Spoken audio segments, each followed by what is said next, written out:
Hello, and welcome to Stories Across Borders. Here we discuss stories told across a range of different mediums books, movies, games, you name it. The only rule is that we can only discuss things in terms of the writing. Anything like acting, animation, or effects, all of that is out unless it relates directly to how the story is being told. I am Daniel Radford, author, blood donor, and also your host. And today I am joined once more by my usual co host, John Kernan, as in this episode we continue on with our cycle on vampire stories. A man does what he has to do to feed his children. Oh boy. So this time we're talking about Let the Right One In, which it was written by John Lindqvist. I think that's how you pronounce it. I'm not good at uh, most pronunciations, honestly. And directed by Tomas Alfredson, which is also based on a book written by Lindqvist. We might also touch on Let Me In, which is the American remake, which is written and directed by Matt Reeves. But having seen both, the basic gist of the films is more or less the same, and both are good movies. John, however, Good. has only seen the Swedish version, interestingly enough. Yeah, because I had to work pretty hard just to see that. And I wasn't even thinking about the American one by the time it was done. And it's probably the American one's fault it was so hard for you to find the Swedish one. Yeah, they were probably like they were probably just like we have Let the Right One In at home. Unfortunately, neither of us have read the book, which goes like deeper into Ellie's history and stuff like that, amongst other things. But researchers told me a little bit about that, so we might get into that a tiny bit. Oh yeah. Before we get too deep into anything, I'll clarify early on. We'll be using the names Oscar and Ellie for the two primary characters. In the US version, they're called Owen and Abby. They Oh, Americanized all the characters' names amongst a couple of other changes, which we might touch on. that's Uh, so weird. Other than the spelling, Oscar and Ellie are perfectly normal names in America too. yeah, I don't know why they did that, but they are more or less the same characters for anyone who's more familiar with the American version. So, without further ado, let's adieu. That would be French for something else. Adieu. Without Mhm. without any more bullshit, let's get into the basic gist of the story. Because Yeah. as far as vampire stories go, this one's has some familiar stuff, but its vibe is very different. Yeah, it's pretty unique and weird, especially the CGI cats. Love that. So the story of Let the Right One In centers predominantly around Oscar and Ellie. Oscar is sort of the loner, bullied victim child. He's around 12ish, lives in a not like super small town, but a fairly small town in Sweden somewhere. I think there is actually a specific place it was called, but I don't remember what it is. He is, yeah, I said it already. He's bullied constantly and quite severely, and has developed kind of a. He's in a pretty dark place as a result of this. You know, he very much fantasizes about doing horrible things to these bullies. Conversely, the character of Ellie moves in with her into the apartment next door to him with her caretaker toward the beginning of the movie. They strike up an uneasy at first, but genuine friendship over the fact they're both kind of weird, honestly. Yeah, he kind of feels like Oscar and Ellie kind of feel like to me, and there are other things I'm going to reference during the podcast towards this, but they almost kind of feel to me like if two of the kids from the Losers Club in Stephen King's It were left with just the two of them and no power of friendship to make everything better.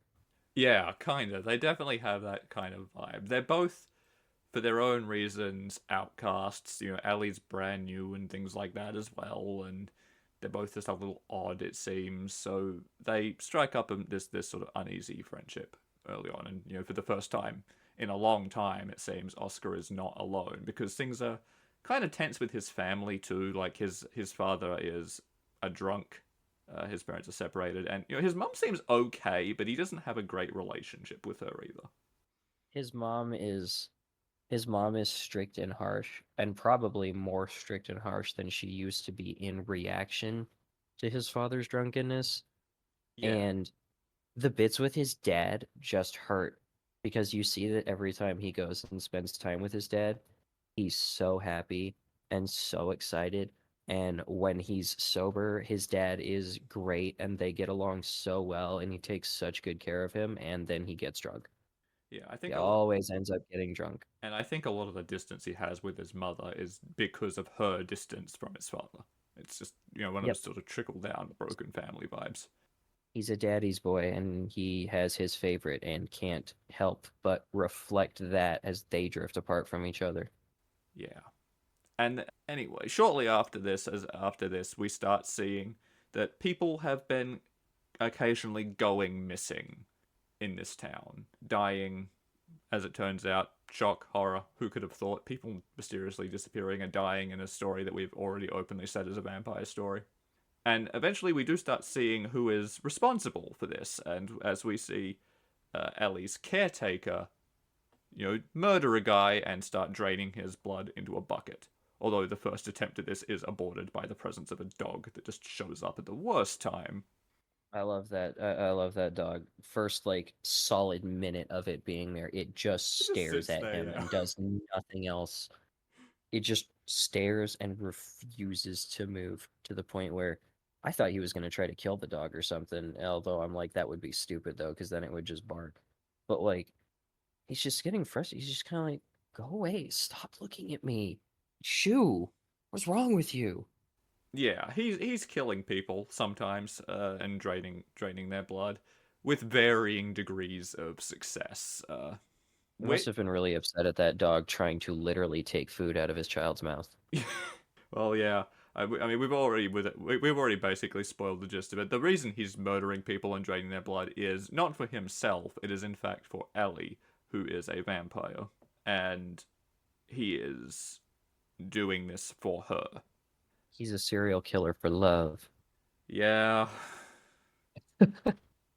Oh boy. No serial killers ever used that as an excuse before. Let's go. Anyway, yeah, but he is getting older. This guy, he's not maybe as good as he used to be, or whatever. And he gets seen a couple times. It's not going. It doesn't. It's not going super well for him. So sometimes Ellie does have to go out and get her own food, much more successfully. All the while continuing to develop this very genuine friendship with Oscar.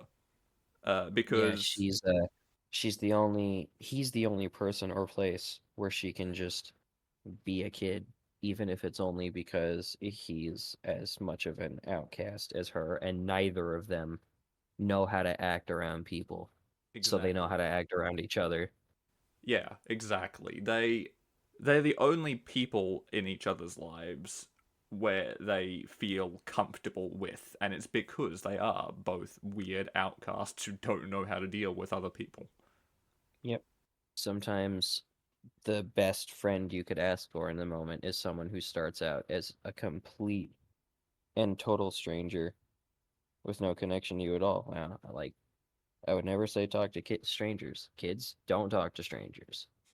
But sometimes people reach points in their lives where they have a hole in either their heart or their social interactions that the very connection of familiarity in any way makes it impossible for someone to fill. Because when you're lost and confused and in a bad enough situation, sometimes it's the people close to you who are the least capable of understanding you. Yeah, yeah. I mean, it's true. Like, who else has Oscar got in his life? Really, he has his highly strung mother, who he doesn't want to know about how rough he's actually got it because he doesn't trust that not to make it worse. And he's got Yeah, his drunk best. dad, who he probably just doesn't want to spoil things with and like He ruin. wants to have a good time with his dad Yeah, and not stress him out and ruin it. And he doesn't want his mom to get involved. I mean, like, best case scenario, she complains, does something, the bullies get reprimanded, but nothing more serious, and then they treat him even worse and just make sure to hide it better. yeah. I mean, we all know what like school is like, and on the one hand, yes, it is responsible and mature to inform the relevant people in authority when you're being attacked and bullied, especially as badly as Oscar is. But the reality of the situation often does work out exactly as Oscar thinks it would, where they get a slap on the wrist and then they escalate. For all we know, it could have already happened once or twice because he seems to have already been being bullied for a while by the time the story begins. And for all we know, he could have already tried talking to someone. And he doesn't. He definitely doesn't do much to make it easier for him, like to make it better for himself. He doesn't seek help, and he doesn't stand up for himself. But we're gonna get into that later. Plot wise, as these things continue, Oscar starts developing a bit of a puppy crush on Ellie, which, wholesome. He doesn't know she's a vampire yet, and on Ellie's side, there's a whole host of reasons why that's kind of an awkward, uncomfortable, hard to process feeling because it does seem pretty mutual. But unfortunately, what happens is Ellie's caretaker goes and fucks up and pretty much Gets gets himself caught. yeah gets pretty much gets caught, burns his face very severely with acid to protect Ellie, so they can't so Ellie can't be linked back to him. Finds himself in hospital. Ellie climbs up the wall, after not being let in by by the obviously very reasonably suspicious nurse, who's like, I probably shouldn't let this child see this person with like talking to the cops. So Ellie just leaves, comes up the wall, and he has to like open the window. It's very clear that he's not really gonna make it at this point. He's really done a number on himself with the acid. He's getting old And he doesn't anyway. have much quality of life to look forward to, even if he does make Yeah, it. he's gonna be a horribly mutilated, aging guy in prison. On top of that, he already nearly killed himself trying to help her. Yeah, What's going to happen when he tries again? exactly. So he offers himself up, basically. Since obviously acquiring food failed, he offers himself up, and Ellie feeds on him, and then he falls out the window and crumples on the ground several floors down. Yeah, he even does the perfect little ragdoll Yeah, cartwheel and the banging your head sideways on the roof on the way down. classic. And I was like, oh man, that's awful. And then he moved a little bit more when he Just landed, enough. and I went, oh, Oh, oh no, he wasn't already dead. yeah. That makes it so much Thought I worse. was already dead. At which point, I mean, Ellie is truly pretty much alone at this point. So Ellie goes and seeks out Oscar, gets permission to climb into his window and like seek comfort and snuggle up with him. And Oscar is bless him. Oscar is so tired. At that point he's been woken up in the middle of the night. It doesn't even occur to him how weird this is that somehow Ellie has scaled the side of the apartment building or anything. Or I don't know if he noticed. I don't think he notices the blood. He does. Well, he doesn't look at her. Yeah, She gets directly behind him and makes sure he doesn't turn around. She even does that again later, where she comes in. yeah, She's like, "All right, I'm coming in. You can't look at me though." He doesn't question it. yeah. In the morning, he starts realizing he's like, "How the hell did Ellie get up here?" Hold on a minute. And eventually, over the next little while, pieces it together. I think does it? Yeah, I think. God, I don't know why I'm mental blank. I think he like catches Ellie feeding or something at some point. No, I remember. That's what it is. They go to like he like takes Ellie to this like hideout that some of the older kids sometimes use, and he tries to pull the blood bond, the classic cut your palm mixed blood thing, because this is set in the 80s, I think it is 70s or 80s, where I before I just people were. remembered. Did the Losers Club do that too? I don't think so. Oh, God, I hope not. That would be too on the nose. And does this, and Ellie is like, uh oh, oh shit. um Oh, you smell really good right now in your hand area with the blood. Yeah, drips some blood on the ground, and Ellie cannot help it, and dives for the blood. Starts lapping it off the ground. Looks up and says, "Run! You have to run." The special effect on the tongue was was really bad in a really good way and made me laugh. It just it stretches out way too far to where it obviously looks like a prop or like her head is a puppet and it just goes blah, blah, blah, blah, blah, on the ground. It does add to the whole like not human vibe though. Yeah, yeah, no, it's actually almost perfect uncanny valley. Yeah. Uh, Oscar understandably freaks out, starts actually piecing things together. Although Uh, still being a gentleman, he doesn't ask for quite a while. yeah, he waits until like the next several days go by, and eventually is like, you know, are you a vampire? And Ellie's like, yeah, yeah, Yeah, kinda, he doesn't do it until she puts a glass door between them and locks it so that yeah, there's a clear barrier while they talk. And it was finally like, "You a vampire?" She's like, "Yeah."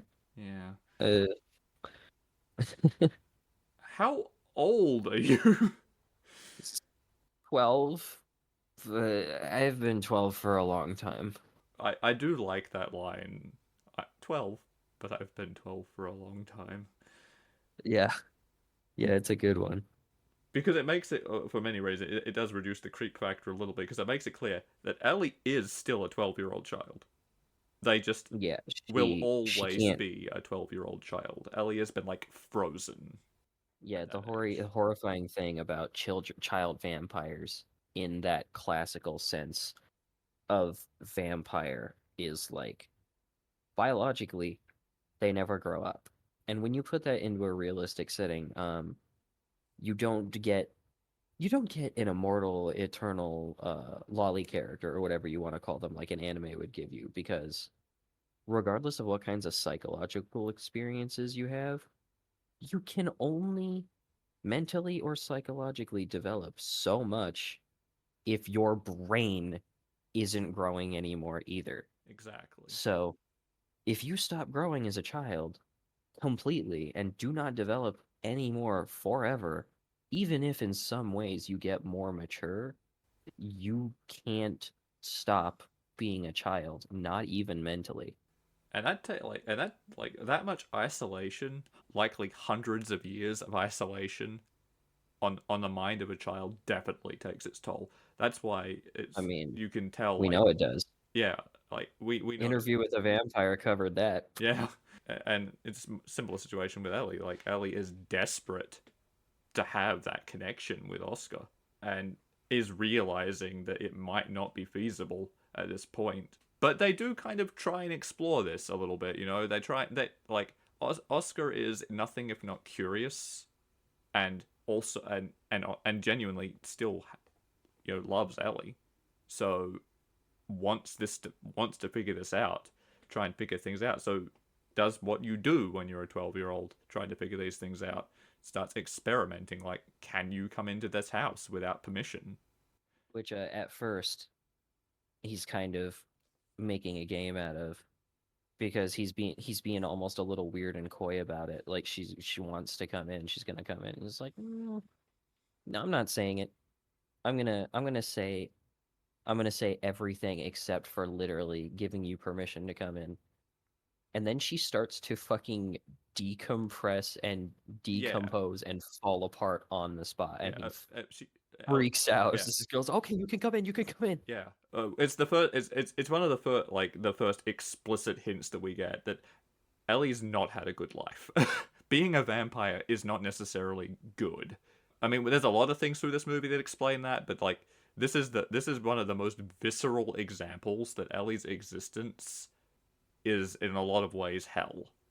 Because Yeah, just stepping over the threshold without permission causes Ellie to start falling apart and just oozing blood everywhere, which yeah, freaks Oscar the fuck out, and he backpedals as quickly as possible. yeah. It Now also that has a lot of interesting connotations towards stuff we've talked about before, with like the way vampires necessarily, or vampire stories necessarily change over time, the same way vampires would necessarily change over time. And it's like, unless you are rich and powerful or you just are really strong and enough of a psychopath to just use your strength to get whatever you could possibly want. And to a point, even then, in this modern world where there are people everywhere and they have real weapons and like all this stuff going on, being a vampire is a lot harder.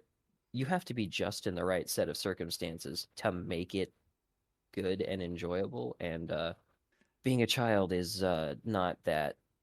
Yeah, I mean, we do learn that that Ellie has access to money, but being in the modern world, actually doing something with that gold is real hard, especially for a child. So mostly with Ellie and the caretaker have lived in pretty shitty places, trying to keep as low a profile as possible.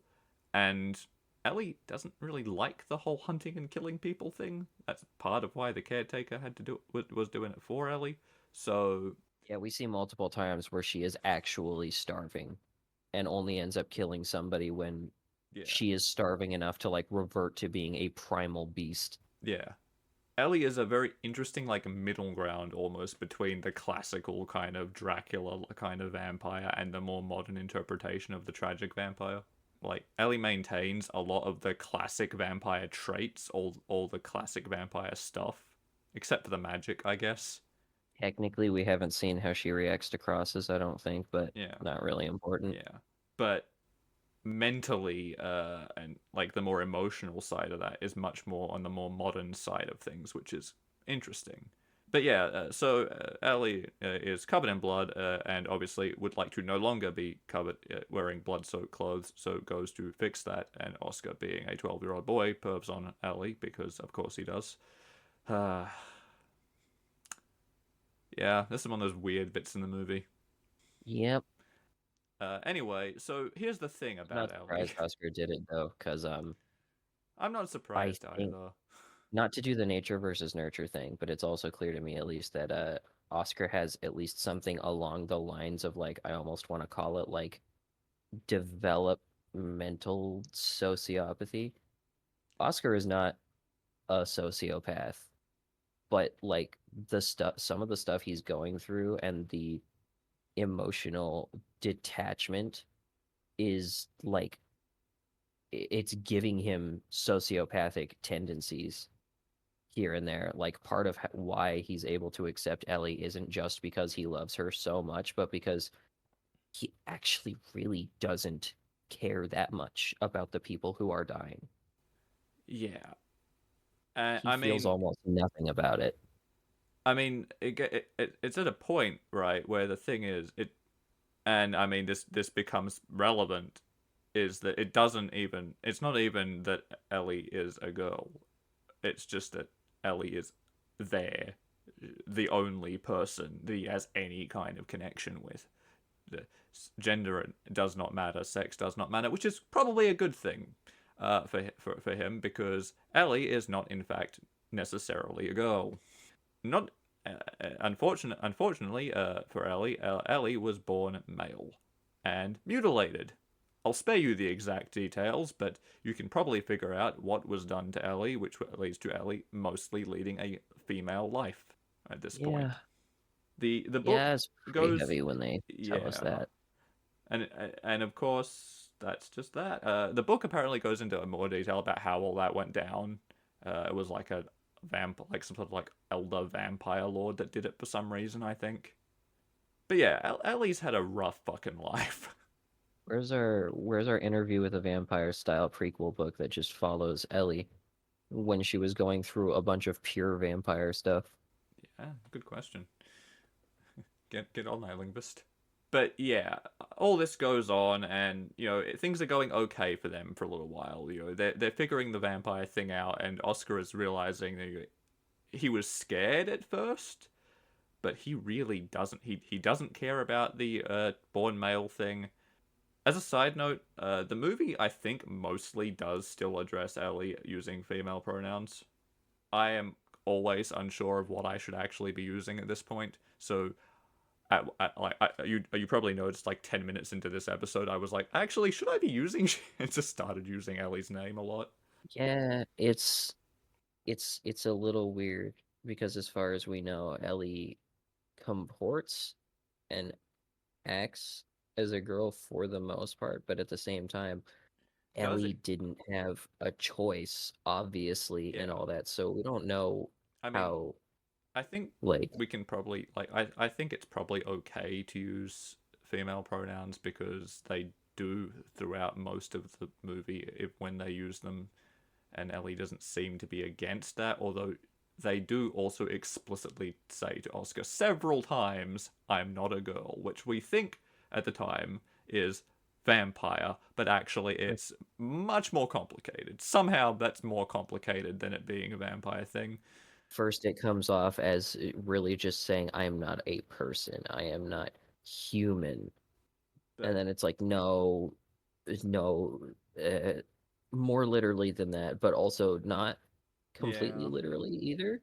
Yeah, I'm not entirely sure. The movie's not entirely clear about exactly where Ellie themselves stands on all of this, and I almost think it's I'm at a not even point. sure Ellie's feelings are clear on it either. Yeah, honestly, maybe that's the point.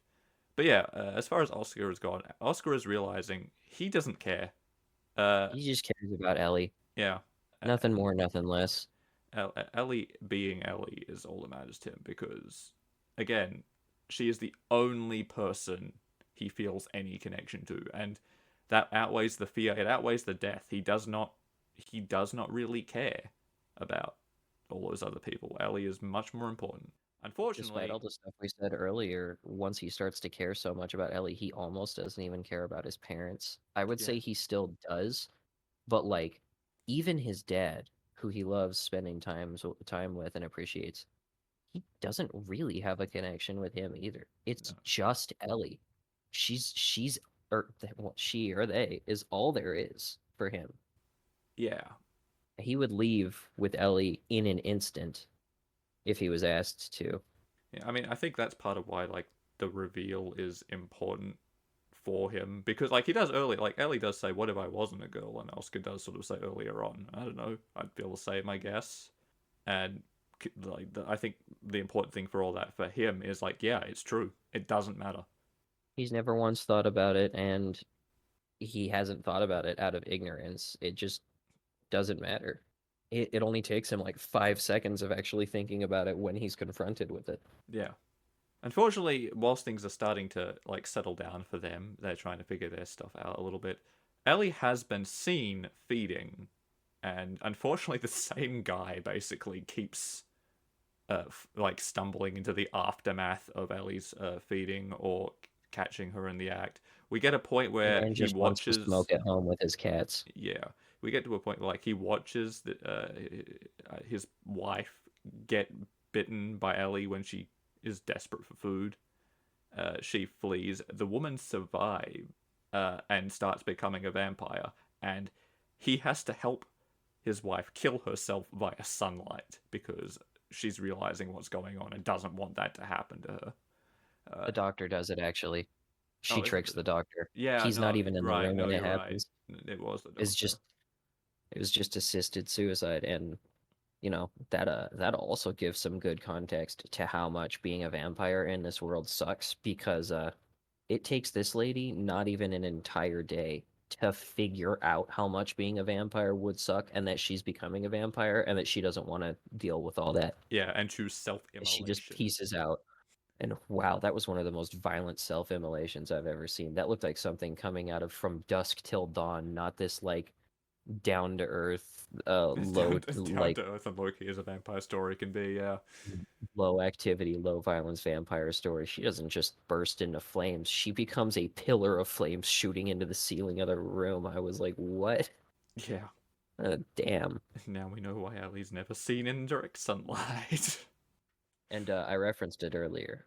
For anyone who's curious, it's if if story stuff's not enough for you, the only reason you need to watch this movie is you get to watch an army of awkward CGI uncanny valley cats attack the vampire lady, including one of them literally biting her like a dramatic old school vampire would, rearing its head back and then sinking its fangs into her leg like a Yeah, vampire animals into a seem neck. animals, but especially the cats seem to just naturally be reviled and repulsed by the vampires.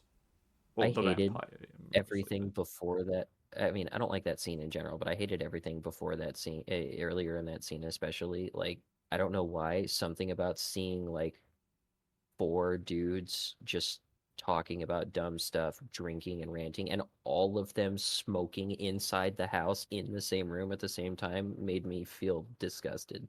70s slash early 80s. I bet that Yeah, room stinks literally all the time all forever. the time. But yeah, having had all this happen with his wife, this guy start like not having seen Ellie starts like trying to figure out what's going on with this. Like must have like a vague idea perhaps.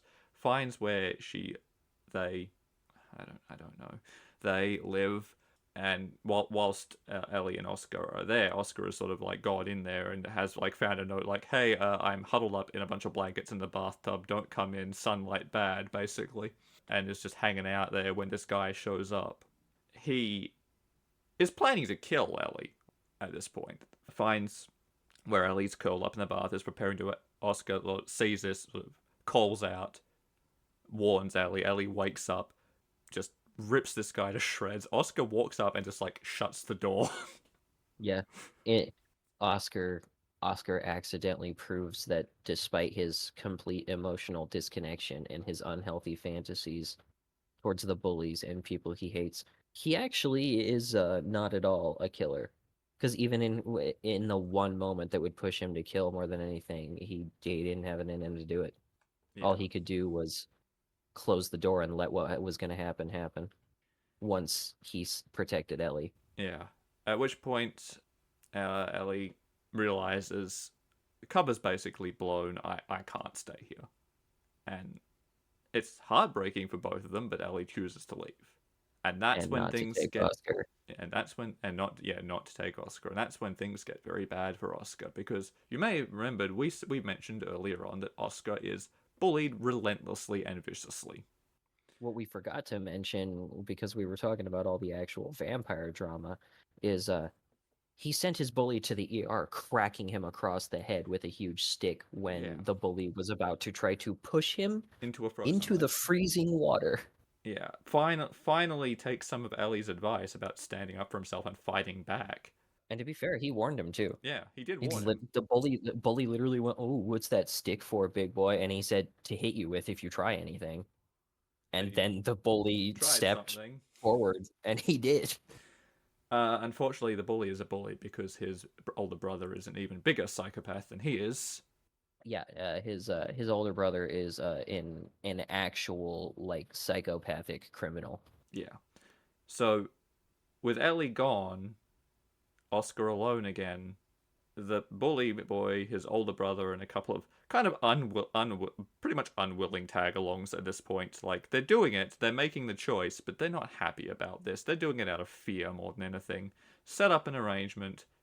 I mean, no sugarcoating it. They straight up start the brother straight up starts drowning Oscar in a pool. Yeah, he tells him, "All right, hold your breath for 3 minutes. If you don't, I'm gonna poke out your eye. If you manage to hold your breath the whole 3 minutes, all I'm gonna do is stab you a little bit."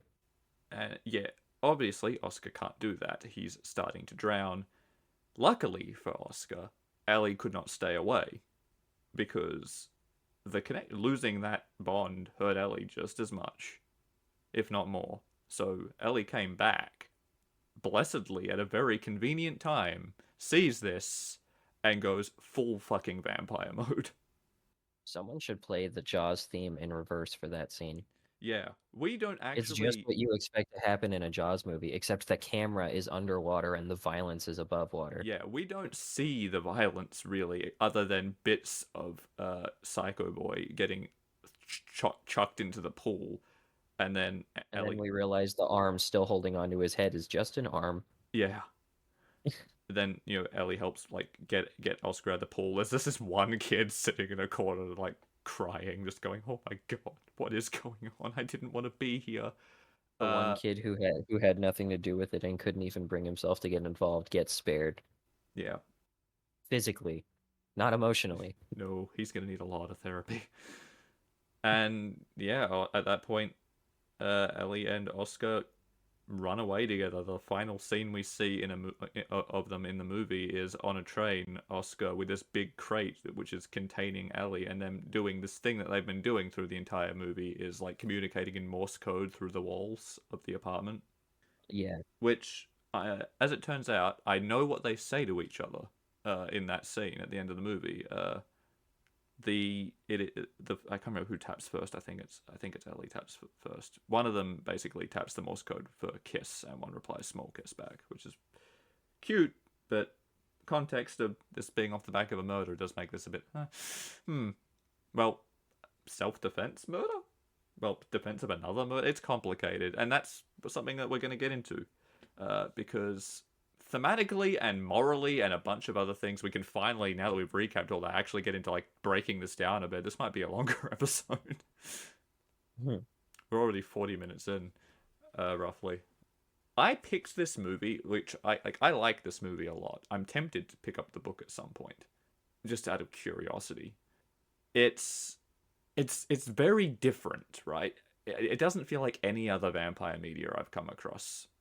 It, yeah, it's very unique and weird. it's like horror, romance, coming of age, drama.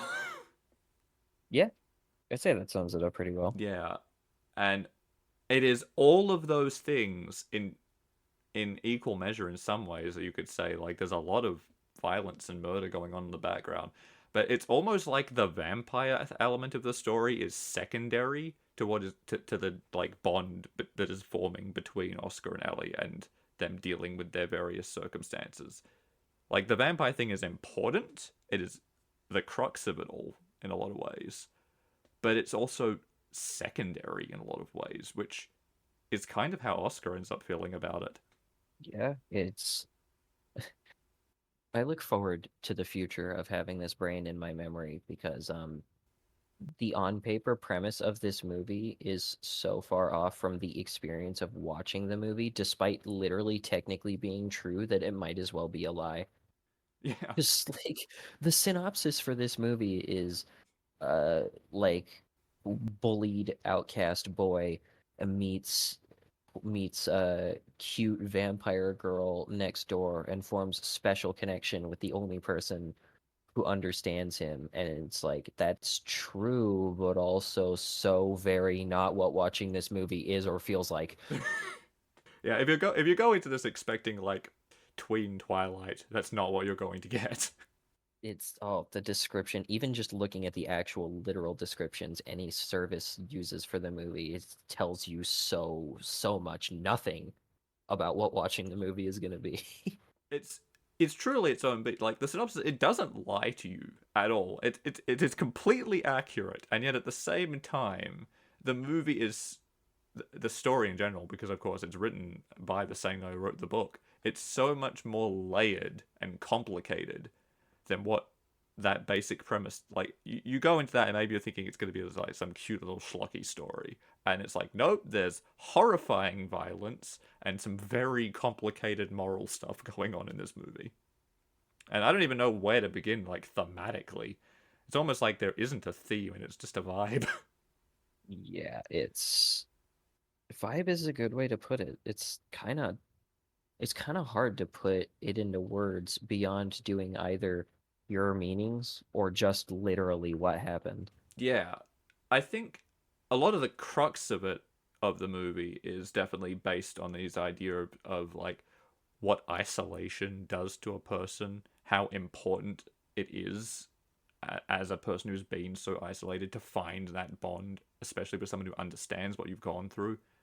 And also, good and evil are very complicated in this movie because we see some very legitimate evil and also some very horrifying acts that are done purely for survival, and also some very more subtly alluded to evil that I feel like we kind of have to address.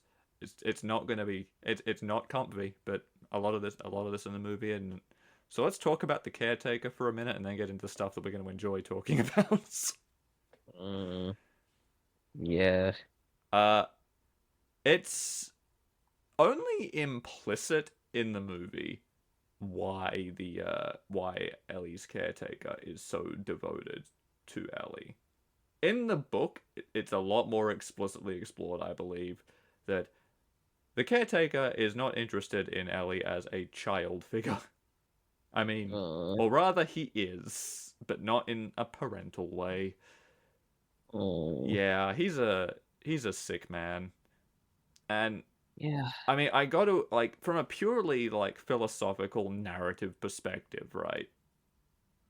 I can kind of get why the author thought that was going to be an interesting thing to explore because technically Ellie's hundreds of years old, but also a child and also a fucking vampire. And also, Interview with a Vampire, to call back to it again, already did the opposite take on that same idea of the child being desperately to feel like an adult because they're hundreds of years old, and the adult being going, no, ew, still, I don't care, gross. Yeah, which I mean, look, again, it's gross and it's uncomfortable, but like just narratively, it is kind of it's kind of an interesting dynamic to consider. I'm not displeased that the movie mostly left it out, Yeah, but although the movie could have done a slightly better job making it clear that like he's not a father figure. I mean, I think it is clear because Ellie has all the power.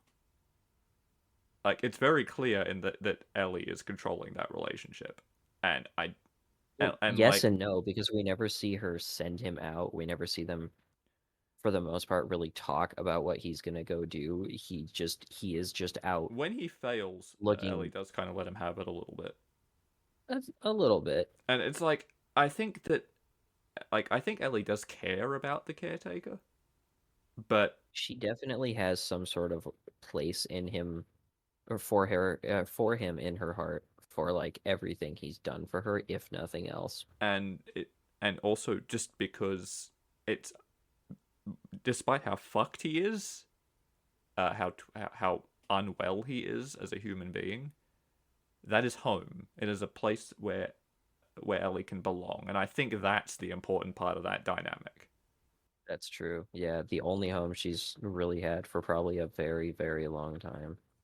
Yeah, and that's the important part of that dynamic to focus in on. Like that's why it's important. It's because it's such a twisted relationship in so many ways, but it's all that Ellie has had for so long, all that Ellie has been able to have right up until Oscar.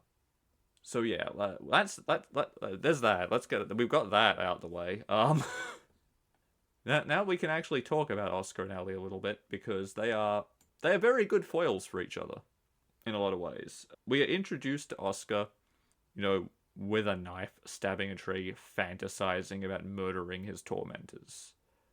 But the more we see of him, it very quickly becomes apparent that despite that darkness, that very bad place he is in, despite the fantasies he has of hurting these people, he can't do it. He could never do it. He is a gentle, soft, timid person who wishes he was a murderer. He wishes he could do the only thing he can think of that would actually get him out of this situation definitively, whether it's good or bad. But it is bad, and that's not who he is. Comparatively, yeah, I mean, exactly. He couldn't do it. He fantasizes about it, but then in person, he never goes anywhere. He always tries to just avoid the problem. To hide from the conflict. He is averse to the conflict. He is fearful of it, and he could never go through with that kind of violence. Yeah, Comparatively, like, Ellie is a very violent being, but she hates it, or they hate it. They don't like that they have to do what they have to do, but the alternative is death. Maybe, and or worse, it they've could just had be their withering time, away in suffering. and they've had their time to make their reluctant and painful peace with that fact. we know that Ellie hates it because they send the creepy caretaker out to do the murder for them and just to bring the blood back. They'll Yeah. do it. We see like Ellie brutally maul people in this movie, like viciously, but it is only in circumstances where they have in their mind for survival no real choice because the caretaker has failed to do that. And as soon as they've got all the blood they need, they make sure to finish off as painlessly as possible whoever they were draining. Both probably a little bit out of mercy, but also because it's very clear that Ellie knows how people turn and does not want to make more vampires. Yeah, which makes for a very interesting contrast because we get this situation where, despite the being what Ellie is actually a very positive influence on Oscar because they teach him that sometimes you do have to fight back to survive. It's not pleasant to think about in a lot of ways. You know, we don't want to think about encouraging a 12-year-old boy in a dark place toward violence, but the reality is he has to stand up for himself or he's gonna be in the position he is in forever. And Ellie recognizes this and recognizes all of this and sort of says to Oscar at one point, you know, I don't like this. I do it because I have to. You need to be me for a little bit because they're going to one day it's going to go too far and you're going to get hurt badly or killed or whatever. And I mean, it's not entirely accurate because part of what almost gets him killed is that he escalates it too far. But what other choice did he have, you know? He didn't factor in the older brother was a psychopath. Yeah, and But he also escalated it right before it was about to be escalated too far anyway, against him yeah, instead. I mean, it's like maybe because those kids were dumb and young enough, maybe it seemed to them like a prank that would be really mean, but he just gets really wet and cold. And it's like, no, it is so easy for even an adult getting pushed into ice water in that situation who die, let alone a kid. yeah, Any number of things could happen. He could already, within the 30 seconds he's in the water, get cold enough that his life is in danger. He could float when he falls and get under the ice, which is a nightmare scenario. Like, it's like this. I yeah, get the feeling that somehow this kid is dumb enough to think, even if it's a really mean prank, that he is still pulling a prank. And it's like, no, that could be murder. yeah. Oscar learns to like take care of himself, defend himself, stand up for himself when it's necessary to protect himself. He becomes more confident, starts looking after his body and stuff, trying to get stronger and fitter and healthier, partly so he can defend himself. But you do see he seems genuinely in a better mental place, right? He is standing up for himself now. He has a sense of self worth. When you're the stronger person and you can take control over the situation, that means you have the power to end it without escalating it. Exactly, and he's just in a much better place because of Ellie's influence, which is interesting given what Ellie is. And he's a positive influence on Ellie too, in a lot of ways. He can't change what Ellie is, the need to kill to survive, but for Ellie's sake, puts them in a much healthier mental space where they have genuine, true companionship. Not one that is based on something twisted like with the caretaker. And he's happy with that, even knowing the path it's going to lead him down and that there's no way of knowing how long it's going to last. Yeah, I mean that is the thing, right? And that's where the morality is complicated because Ellie isn't necessarily evil for doing what they have to do to survive or any of that. Oscar's not evil, certainly. You know, we've established that, but what's going to become of Ellie and Oscar down the line? You know, they've run off together, but there's only a handful of ways this really ends. Either Ellie is going to have to turn Oscar, Or eventually he's going to become the new caretaker. or eventually he's going to become the new caretaker and it's going to just ruin everything they have. Or they'll get found, he'll get dragged home, and that will probably bring Ellie back and end horrifically somehow. either for her or for whoever's bringing Oscar home. Yeah. So they have like it's hard to look at that scene with them on the train because it's so heartfelt and sweet and genuine. But there's this undertone of, because we're watching it from the outside, we understand the uncertainty of this, that there's only a few places where this can really go. And we talked about this in the first episode, that there's really, for a vampire relationship, a vampire human relationship to actually continue, there's only one real conclusion for that, and that is the vampire has to turn the human and turn them into something they weren't.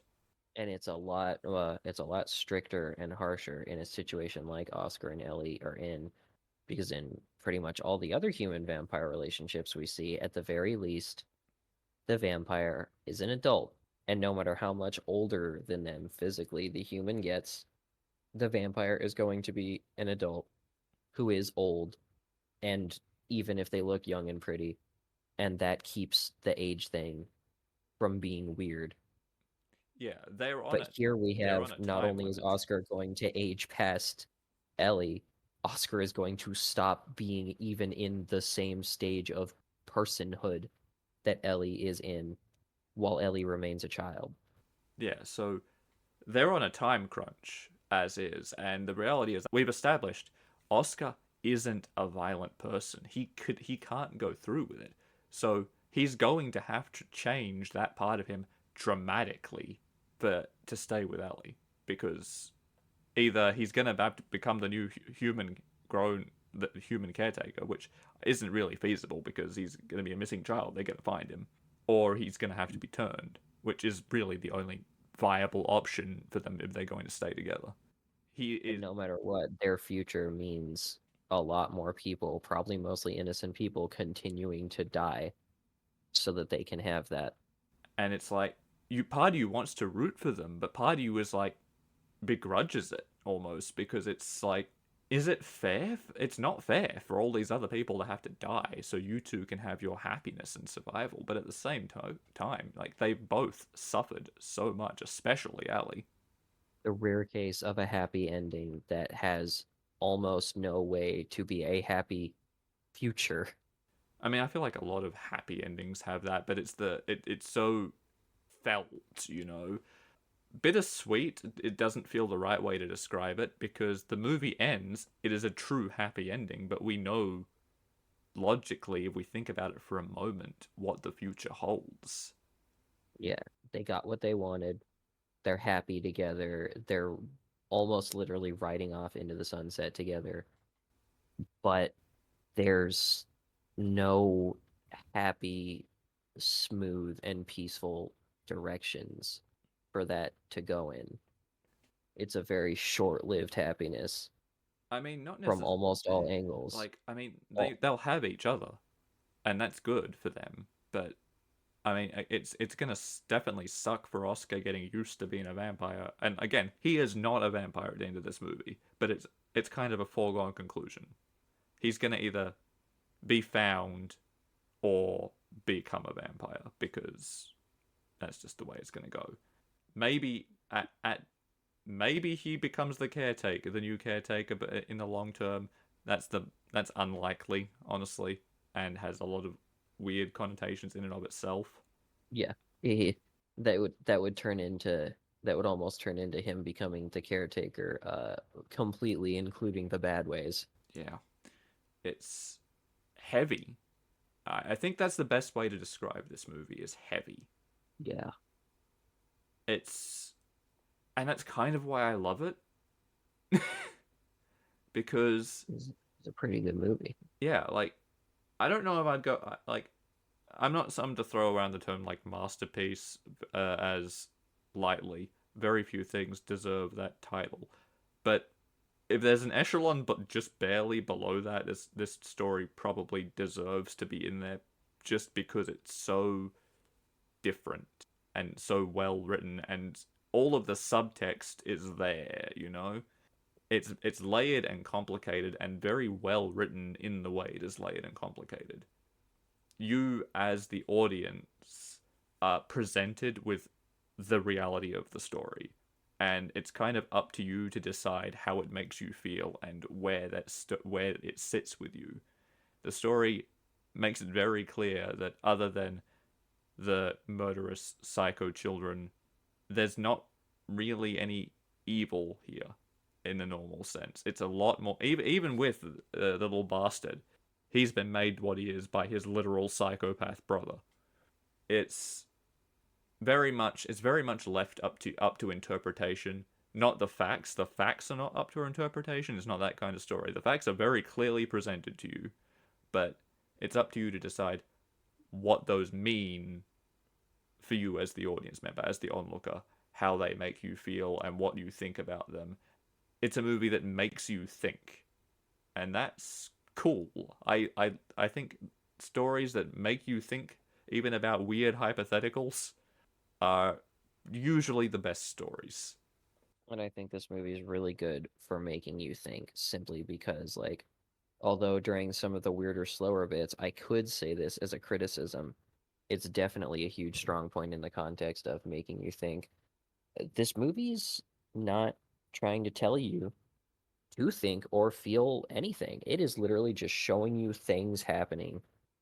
You are an observer, and what that makes you feel and think is completely up to you. The movie, I almost want to say, even though this movie has a lot going on, it's almost like, in a good way, as weird as it sounds, it doesn't have a message. It doesn't have like its own opinion to tell you or share with you. It's like, hey, here's some stuff that happened. How's that make you feel?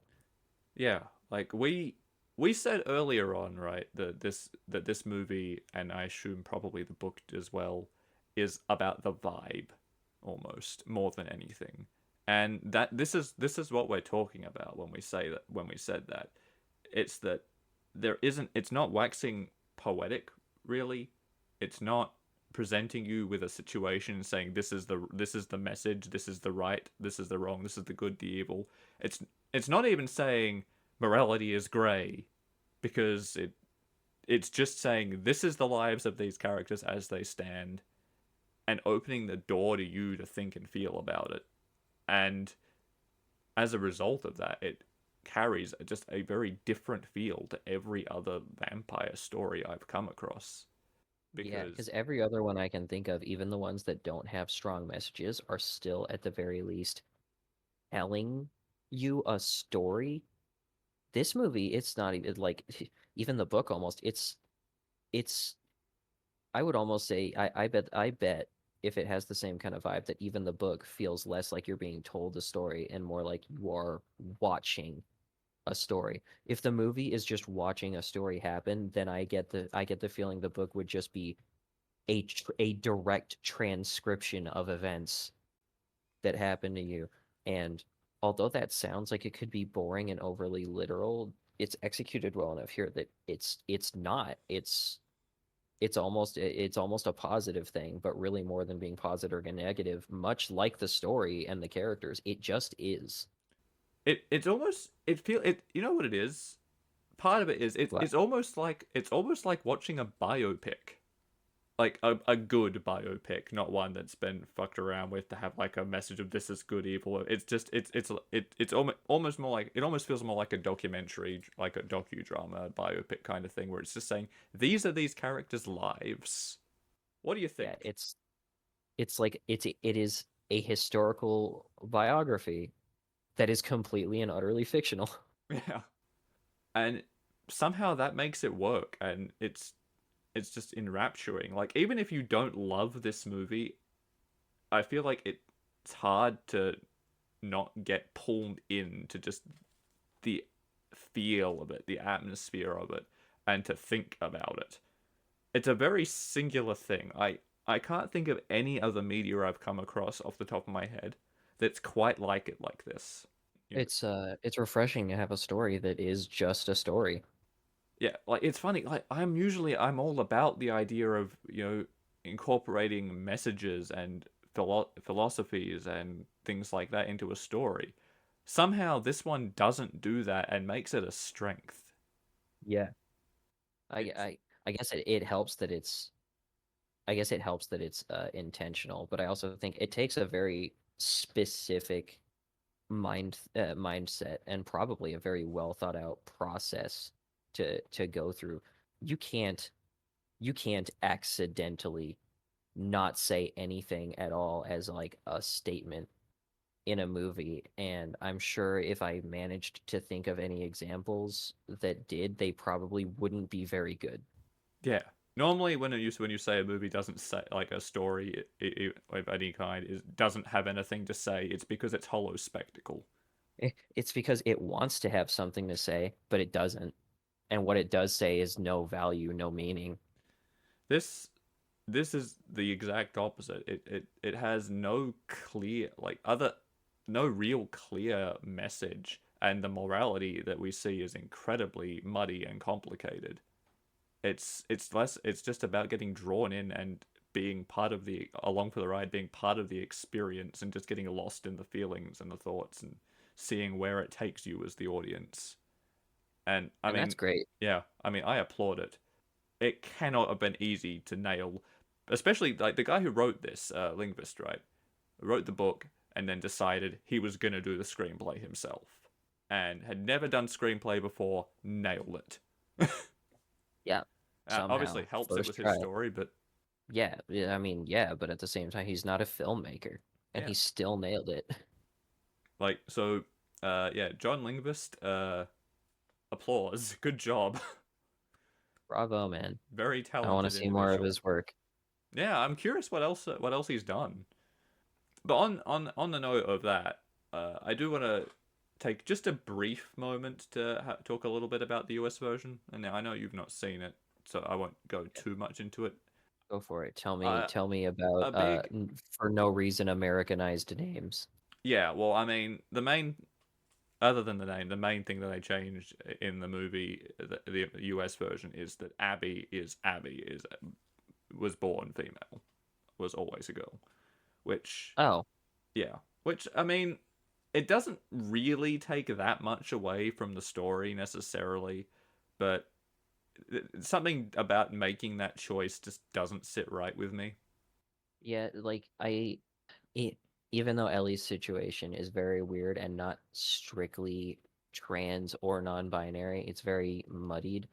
I still, Just like everything in this movie. for one thing, I guess just by default, I don't really like something like that that is being represented in a story, as muddy as it may be, just being taken out. But more than that, I think it takes a little bit of the impact away of how pure and direct Oscar's love for Ellie is and how little it cares about anything other than Yeah, just the way Ellie makes him feel. exactly. You nailed you nailed that. It's like, does it change the story to have done this? No. Does it sit right with me just morally? Not. It's. I mean, it's a very strange situation that Ellie's been through, but I don't like that they did it. And now that you mention it, yeah, a part of that is because narratively, it's not just important to Ellie's history because that's almost narratively secondary. It helps prove the point of all that matters to Oscar is Ellie. Yeah, it's important that when he learns it, finally firmly learns it, he doesn't even flinch. It is a little bit. It's a bit of a shock, I mean, he has like a but it's literal flinch of surprise, but his feelings and his commitment don't. override it immediately. Yeah. Like could not care less after even just a second of thinking about it and feeling his feelings. Yeah. I don't like that they made that change for I guess literally a couple of reasons. Other than that, the main thing, like most of the critic reviews I see about it don't even really get into that because they're American critic reviews, I guess, are part of it. Yeah, so let's be honest, a lot of the reason that probably was taken out was because it would be more palatable for the American audience. No I quotation will marks. never I will never understand American media's commitment to being so prudish about some things and so laissez-faire about other things. And I know every country has that like a little bit, there's a lot of movies I've heard about here and there that have been banned in Australia, for instance, for some Yeah. pretty dumb and Oh yeah, arbitrary reasons. for sure. But like, but the American one is so weird because it's just almost on a philosophical level. American media cares so much about how bad or inappropriate or harsh some things are, and just completely refuses to acknowledge at all other things that a lot of the rest of the world cringes at and is made uncomfortable by. Yeah, it's like the focus is very like in American censorship and things like that is so focused on preserving like traditional heteronormative ideals that it completely is willing to overlook some actual harmful shit.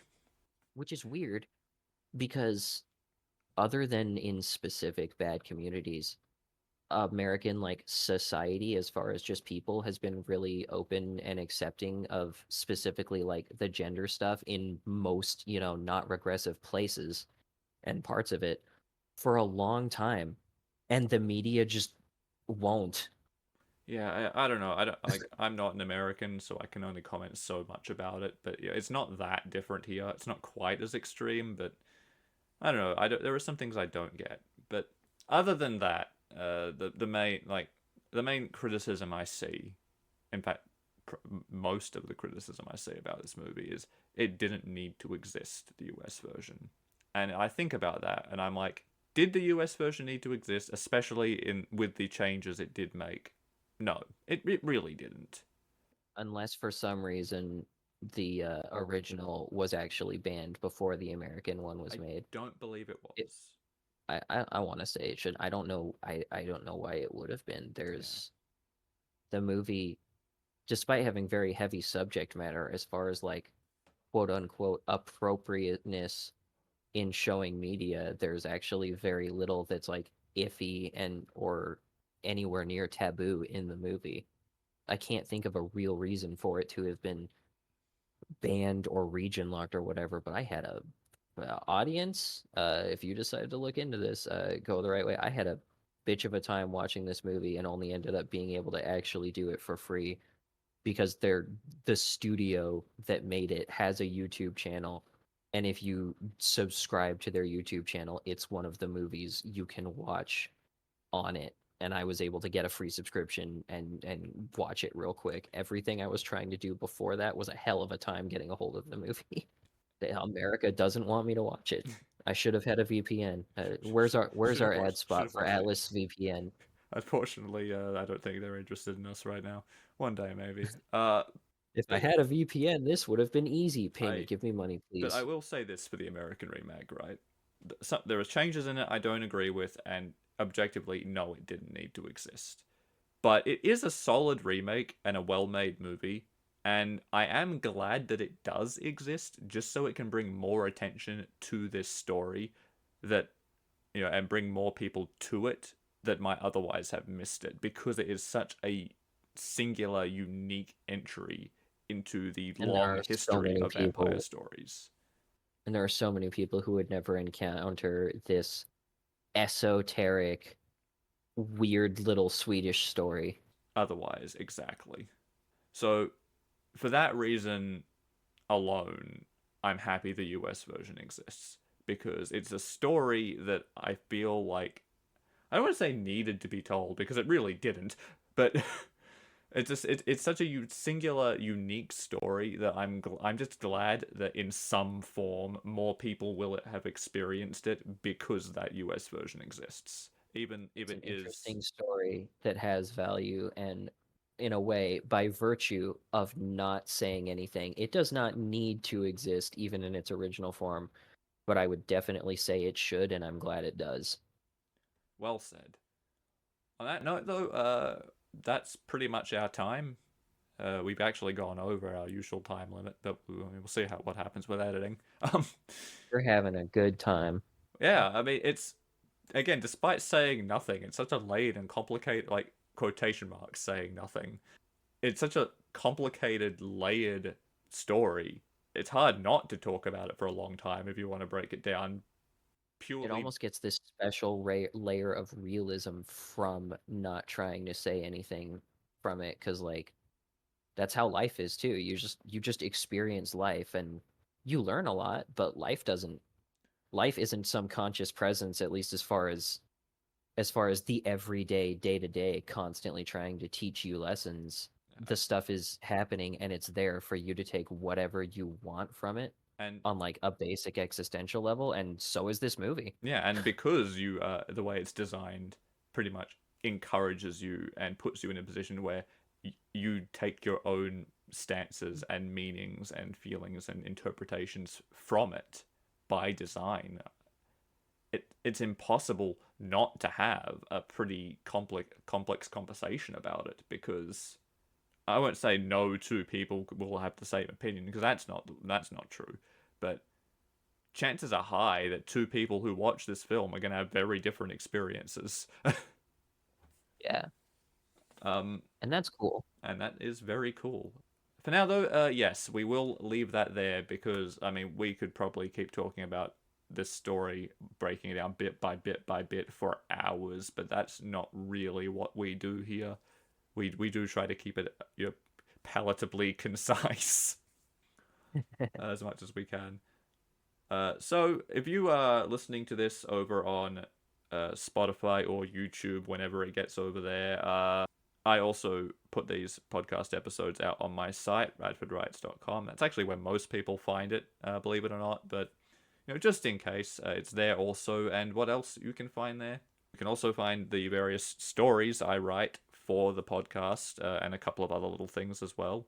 At the time I of narrate those, He not all of them, does. but Yeah, at the time of recording this, I've just put up a story called Procession, which is actually not narrated by John. That one's done by someone else, but most of them are narrated by John in some capacity. I also do like blog articles. I talk a lot about just my thoughts on different writing practices and things like that. Sometimes I write a little bit about my own writing practices, what have you, and most importantly, as far as I'm concerned, you can also find links to my books there, which are available on Amazon. And as I wish I was better at writing my thoughts down. I'm only good at talking about them, which is why a podcast is nice. and speaking of John talking, you can also, of course, find him streaming on Twitch as Sephir, Sephear, and those VODs also go up on YouTube sometimes, eventually. As of the time of recording, it's not out. I am very much looking forward, for anybody who's curious, to streaming the Paper Mario and the Thousand Year Door remake when it comes out. Oh, I'm going to be nice. playing the remake and the original side by side, chapter by chapter, although I haven't decided whether I'm also going to stream the original. Maybe I should. I want my comparisons and thoughts on them to be as like fresh and direct as possible. So I'm going to do both at the same time because I love that game enough to play it twice anyways. That's a neat idea. Until then, that's all. Don't murder anyone and drink their blood whilst we're gone. Yeah, unless you really have to, but make sure you don't enjoy Goodbye. it.